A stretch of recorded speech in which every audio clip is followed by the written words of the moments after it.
Cherie Hanson here. We're having beautiful, evocative snow falling. It's quite languid and lovely, different shapes and different sizes, and it's falling politely on the ground. We aren't used to it because we haven't had it for a long time. I wanted to share with you something that one of my teachers said yesterday, which I thought was so good. It's to find the moments when you're ready to plant a seed of growth. That means being really aware of what you're feeling and thinking, what your body is feeding back to you, what your crazy mind is telling you, what your ego is whinging on about. So really paying attention to all of the things that are going on inside of you. And what this teacher said, which I thought was so good, is anytime you come across an irritation or a frustration or the temptation to be a victim, that's the time somebody who is mindful comes to the foundation of who you are. In other words, I am the boss of me. I like that. For all the stubborn people in the world, that just rings a clear note for us. I'm the boss of me.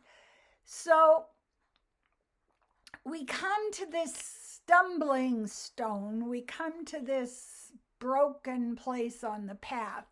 We come to this sense of our kite falling out of the high air above the trees and the power lines. And we ask ourselves the question, what is it that I'm not giving myself right now? And it takes a really adult mind to be able to stay in that place. I am responsible for me. I am responsible for my body. I am responsible for creating the future I want. I am responsible for my emotions. And so if something comes up, if you get triggered, if you are feeling what I call the vibration of irritation, it's just like, it just feels like you've got 7 cats running up and down your spine. You're like, what is that? We have to ask the question, what is it that I am not giving myself right now that I need? And for me, what frequently happens is that can lead me to a place of great growth. If I haven't got the brains to figure out what I need, that's never happened. If I haven't got the close enough connection to my body to know what I need, then when you get that whiplash of negativity or victim mode, or when you can hear your ego getting louder, it's always back there trying to sabotage. It's like, how can we really screw her up? Ah! And so it tells you that you're in a place where you're not taking good enough care of yourself.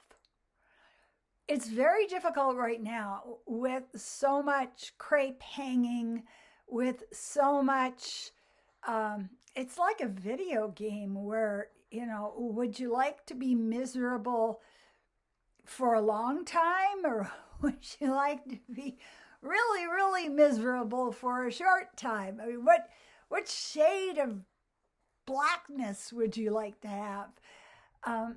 And so when we look into the outside world, we assume that what we're hearing and what we're seeing is reality. And that's the big mistake we make.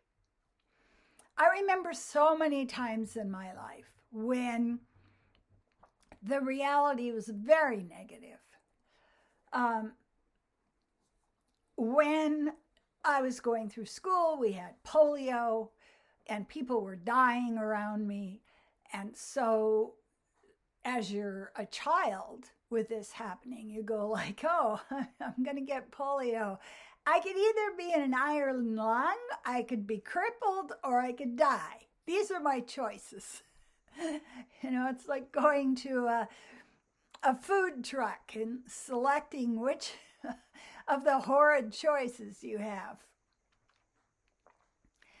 But the thing that I know from the experience in my life is what seems to be the only choices that you have is always an illusion.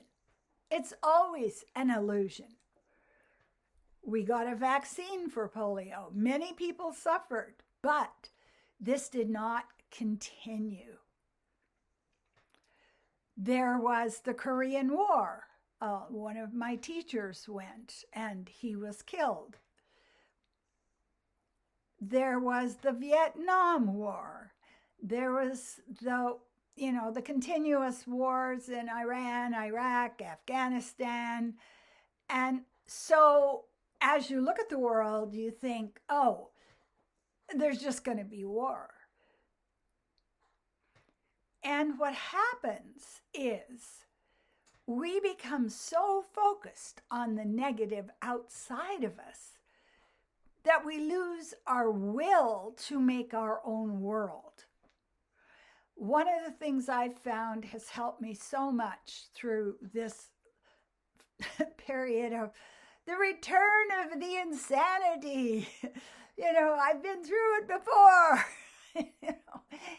is to listen to affirmations, to listen to my teachers, to the wise ones who are helping me calm down and helping me use the situation we're in wisely.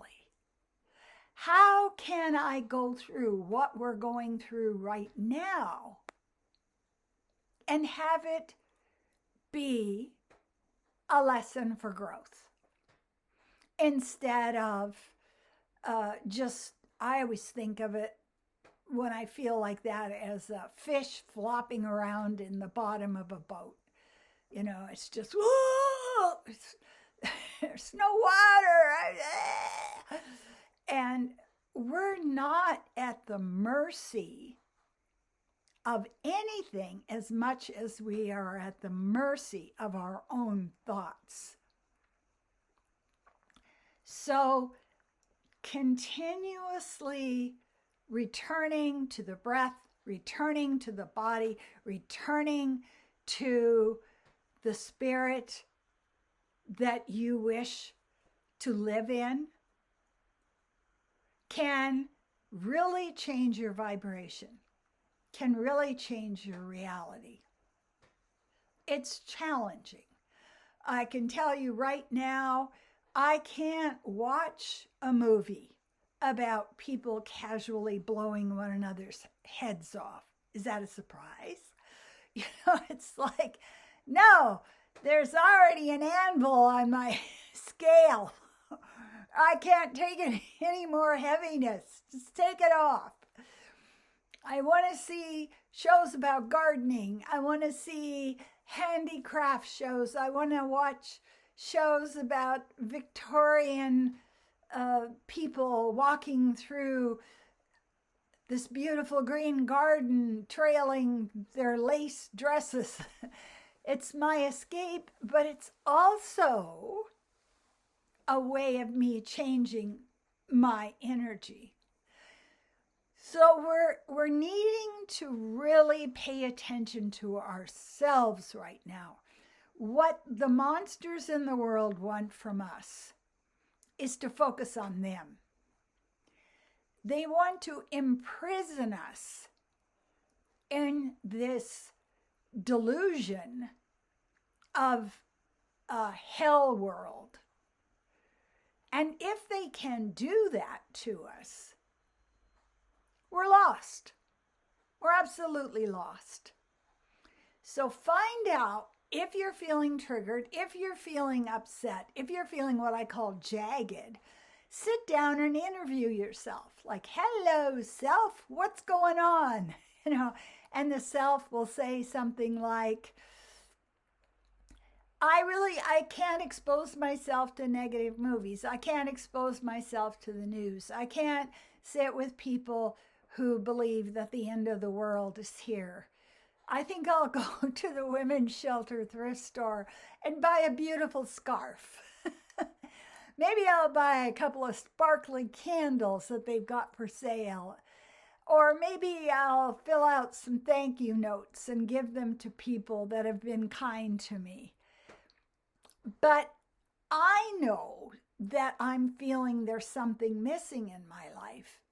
And the reason for it is I'm not giving it to myself. So what is it I need right now to feel calm, happy, at peace? When this stuff comes up, sit down and interview yourself.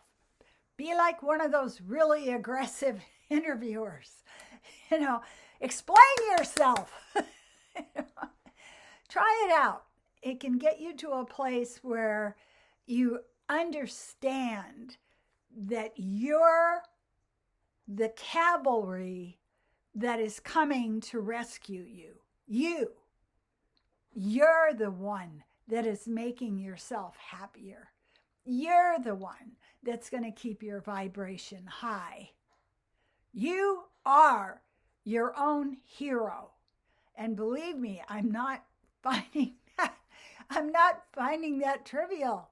We're being asked to dig deep.